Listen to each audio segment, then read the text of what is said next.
ये जो लेह लद्दाख में हुआ है, ये क्या है? इसके पीछे कौन है?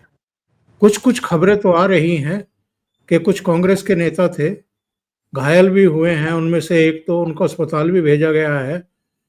ये इसके पीछे का कुल मिलाकर के मकसद क्या है? नेपाल बनाना चाहते हैं क्या? ये डीप स्टेट की कारस्तानी है ओमकार जी। मैं तो लेह में रहा हूँ, मेरे बड़े अच्छे मित्र हैं वहाँ पे।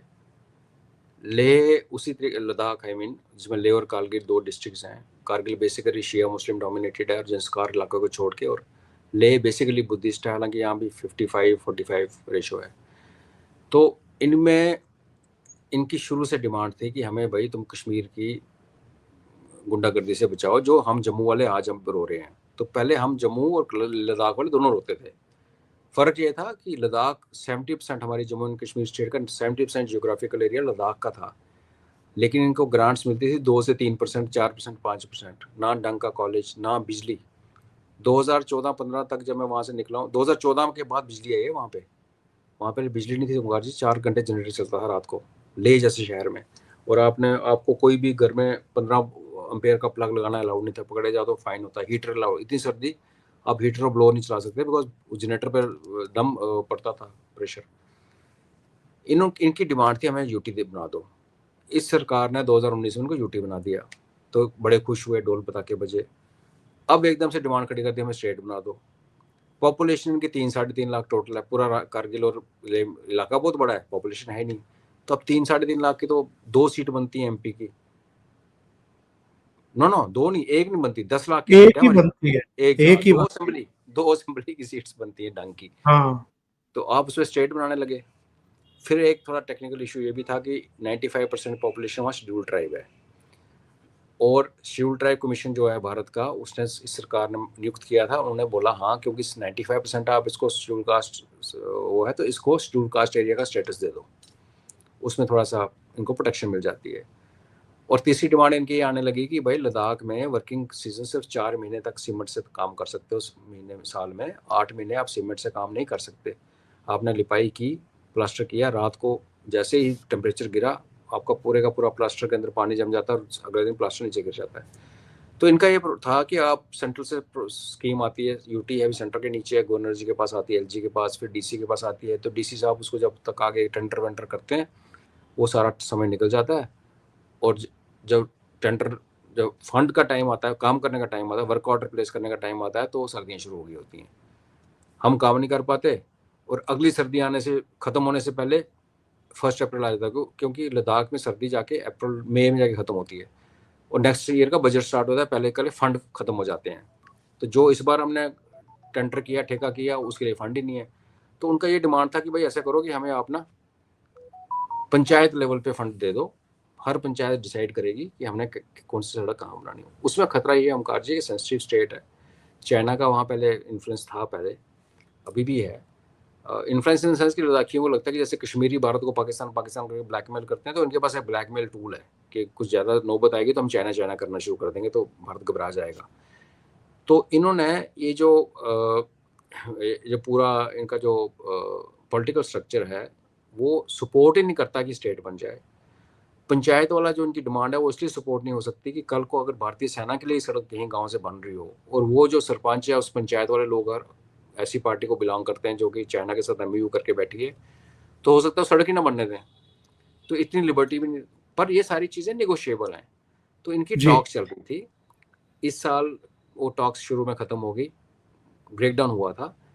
अभी सरकार ने 3 दिन पहले कहा कि आप अपने प्रतिनिधियों को भेजो दिल्ली, 6 अक्टूबर को बात करके देखते हैं, इसको आगे बढ़ाते हैं, जो आपकी डिमांड्स हैं इसके बारे में बात करेंगे। तो वहाँ एक करेक्टर है सोनम वांगचुक, जिसको डीप स्टेट ने 3 इडियट मूवी का हीरो बनाया, उसको पॉपुलर बनाया। मैं उस इलाके में रहा हूँ, और मैं जे.एंड.के स्टेट का, मैं भी उसको लाइक करता हूँ। उसे स्कूल जाओ तो बड़ा अच्छा। उसने 2018 में बोला कि मैं एक Himalayan institute of alternate learning खोलूंगा, मुझे ज़मीन चाहिए। तो वहाँ ज़मीन खुली पड़ी बंजर, सरकार ने दे दी। क्लॉज ये था उसमें कि भाई आपने इतने इतने टाइम के अंदर इसके ऊपर सारी कार्रवाई शुरू करके कंस्ट्रक्शन स्टार्ट करनी है। उस भाई साहब ने, जिसको कि क्लियरली वो अभी फरवरी महीने में पाकिस्तान गया हुआ था क्लाइमेट चेंज के कॉन्फ्रेंस अटेंड करने, वो हर जगह जाता है जहाँ पे हम नहीं जाते। तो वो भाई साहब ने कुछ नहीं किया, दुनिया भर वो से यूनुस परेशान। वो यूनुस से भी मिल के आया है। यूनुस का दोस्त है वो, यूनुस का तो खास जी। दोस्त है वो। तो उसने कुछ नहीं किया, तो इस बार डीसी साहब ने कहा आपका जो क्लॉज हो गया एक्सपायर, ना तो आपने काम शुरू किया, आपने और तो और अलॉटमेंट के बाद उस जमीन की लीज जो करानी थी रजिस्टर वो भी नहीं करवाई, तो वो कैंसिल कर दी। तो वो बैठा हुआ था अनशन पे। जैसे ही सरकार ने अनशन पे बैठा, कोई इसका साथ नहीं दे रहा, वो होते हैं 150 हर बार होते हैं।